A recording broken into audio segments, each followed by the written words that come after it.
tinotenda Mwari vanotipa mikana, vanotipa upenyu, vanotirwira kuhondo nekuhosha dzinofamba mukati menyika. Kunge ndiri mupenyu newe uri mupenyu, tisangana panguva ino tishumirana shoko raMwari, inyasha dzaMwari. Toda kugoverana newe hama yangu munashe. Shoko raMwari rinobva kuna vakoronike vechipiri, makoronike echipiri chapter 6 verse number 4, munyengetero wainamatwa na Solomon paakange agara pachigaro ava mambo apedza kuvaka temple. Verse 4 unoti, and they said, blessed be the Lord God of Israel, who has fulfilled with his hands what he spoke with his mouth to my father David. Many times we talk about the hand of the Lord. Many times we desire the hand of the Lord upon our lives. We cry that the hand of the Lord be with us in the projects that we do. We want the hand of the Lord on our children so that they prosper in their education, they prosper in their endeavors. We cry and pray and desire the hand of the Lord on our projects for them to prosper.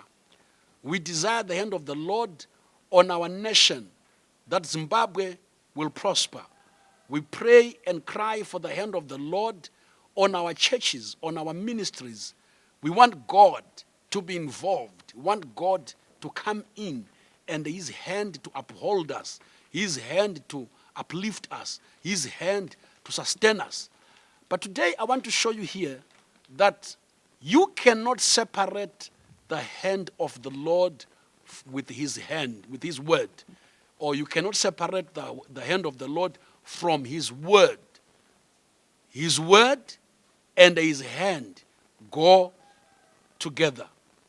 Shoko rake neruoko rwake zvinofamba pamwe chete. Zvinoita go hand in hand. Solomon panapa unotenda Mwari. Solomon panapa unorumbidza Mwari ari mukunamata. Unoti iye ngaavongwe Mwari Ishe waIsraeri, uyo wazadzisa nhasi noruoko rwake izvo zvaakataura nomuromo wake. Kana wada ruoko rwaMwari, enda pane muromo waMwari, enda pane zvakataurwa naMwari. Paakavimbisa zvivimbiso zvake, pane ruoko rwake. Pane sungano dzake, pane ruoko rwake. Pane murayiro wake, pane ruoko rwake. Pana Jeremiah chapter number 1 verse 12. Unoti iye kuna Jeremiah, Jeremiah waonei? Jeremiah akati ndaona muAramondi wakabereka. Zvikanzi naJehovha, waona zvakanaka because ndimire pashoko rangu kuti ndiriite. Tinoda kuona ruoko rwaMwari pavana vedu, panyika yedu, pautano hwedu, ruoko rwaMwari ruchitirwira, ruchichengetedza nokutikundisa. Asi kana tada kuruona ruoko urwu, ngatigarei pashoko. Enda pazvipikirwa zvaMwari, enda pazvipikirwa zvaMwari, enda pashoko raMwari, gara pashoko, verenga shoko, rarama shoko, mira pashoko, claim the promises of God. Speak these promises, decree and declare them, proclaim the promises of God, because his hand will bring to pass, his hand will perform what his mouth has spoken. Tinonamata Mwari wakatendeka, tinonamata Mwari wakanaka, Mwari unopindura minamato. Asi kuti zviitike izvozvo zvokuona ruoko rwake nekupindura kweminamato yedu, ngatigarei pashoko, ngatimirei pashoko, ngatinamatei minamato iri word filled, be filled with the word, pronounce the word, testify the word, confess the word.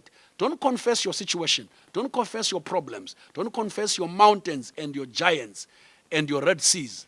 Confess the word, stand in the word. His hand performs his word. May the Lord bless you in Jesus' name.